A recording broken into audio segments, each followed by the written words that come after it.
আপনি কিন্তু ধরা পড়ে গেছেন। সে আপনি যাই বলুন না কেন শেষ অবধি।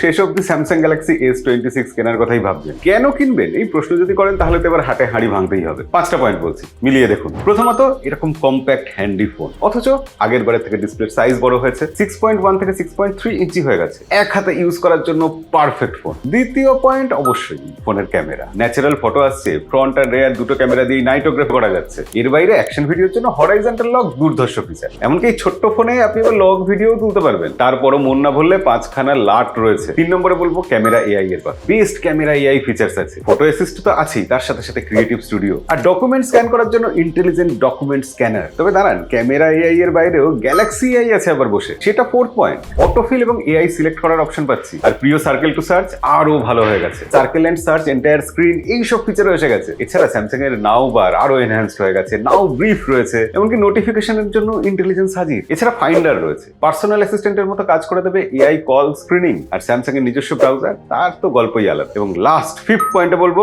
পারফরমেন্সের কথা। ইয়েস, S26 এত ছোট ফোন এবার 2 ন্যানোমিটার চিপ দিয়ে এসেছে, তার সাথে সাথে ব্যাটারি বড় হয়ে 4300 mAh হয়েছে। হ্যাঁ, এখন এই ফোনেও গেম প্লে করা যাবে। তবে কি জানেন, এখনই যদি এই ফোনটা কিনতে চান 20,000 টাকা পর্যন্ত লাভ করতে পারবেন। মানে 256 GB ভেরিয়েন্টের দামে 512 GB ভেরিয়েন্ট পেয়ে যাবেন। আমি ডেসক্রিপশনে বা ফার্স্ট কমেন্টে লিঙ্ক দিয়ে রাখবো, সেখান থেকে অবশ্যই চেক করবেন।